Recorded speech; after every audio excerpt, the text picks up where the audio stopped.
తెలుగులో మీరు ఎన్ని సూపర్ డూపర్ హిట్లు మీకు తెలుసు. అలాంటి మా స్వామి ఇంతకాలానికి మళ్ళీ షష్ఠి పూర్తి, నాకే షష్ఠి పూర్తి. నేను షష్ఠి పూర్తి నిజ జీవితంలో మెల్లిగా ఎస్కేప్ అయ్యా. 60 అప్పుడు తప్పించుకున్నా, ఎవరికి దొరకకుండా. నాకు అడిగింది 60 అప్పుడు నో షష్ఠి పూర్తి, నాకు షష్ఠి పూర్తి అంటారు పొర నన్ను అబ్బాయిలు అడిగితే.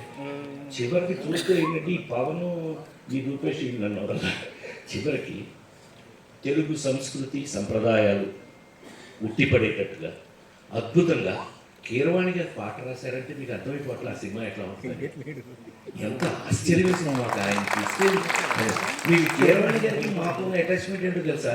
ఆయన 100వ సినిమా నా సొంత సినిమా. బాపు గారితో చేసిన రాంబంటి సినిమాకి నేను అనుకోకుండా వెళ్ళి ఏమండి మీరు నాకు మహా ఇష్టం. తెలుసు కదా, కేవి మహాదేవన్ గారు ఇళయరాజా గారు ఈజ్ ఈక్వల్ టు కేరవాణి గారు. సో ఆయన తీసుకెళ్ళి పెడితే అనుకోకుండా ఇది బాపు గారితో సినిమా అండి అనంటే, అబ్బా థ్యాంక్ యూ, నాకు మంచి అవకాశం ఇచ్చారు. ఆయన నాతో అంటే ఏంటి సార్ భలే చెప్తానంటే, ఇలా కాంబినేషన్లో వారితో నేను 100వ సినిమా నా సొంత సినిమా చేయటం జరిగింది. అదొక అదృష్టం. సూపర్ డూపర్ హిట్స్ పాటలు చేశాను. సో ఈవేళ ఈ విధంగా కలుసుకో నాకైతే ఒళ్ళంతా రూపేష్ చెప్పినట్టుగానే 48 సంవత్సరాల సినిమాలు యాక్ట్ చేస్తున్నా కొన్ని ఎక్సైట్మెంట్లు మనం మారలేవు నాయన. కొన్ని ఎక్సైట్మెంట్ జీవితకాలం భగవంతుడు అంతే, భగవంతుడు ఇచ్చిన వరాలు సార్.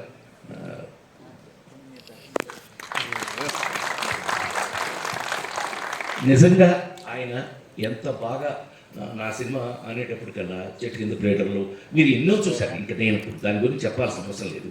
అలాంటిది ఇంతకాలానికి షష్ఠి పూర్తి అనే చక్కటి కథతో నాలాంటి ఇంతకాలం సినిమా ఇండస్ట్రీలో మీ అందరి ఎదురుగా 40 ఏళ్ళ నుంచి కూడా 287 సినిమాలు యాక్ట్ చేసిన నన్ను ఒక షష్ఠి పూర్తిలో ఒక అద్భుతమైన పాత్రతో పవన్ చక్కగా రాసి దాన్ని అద్భుతంగా తీసి ఇవాళ హైలైట్ ఆఫ్ ఇట్. మామూలుగా దాని మీద మీకు గౌరవం వినగానే రావడానికి కారణమే అమూలం దైవమ్మ ఇసై జ్ఞాని ఇళయరాజా. ఏమండి ఆయన పాట రాయటం నేనైతే ఆశ్చర్యపోయాను సార్. నిజంగా మీ పాట విని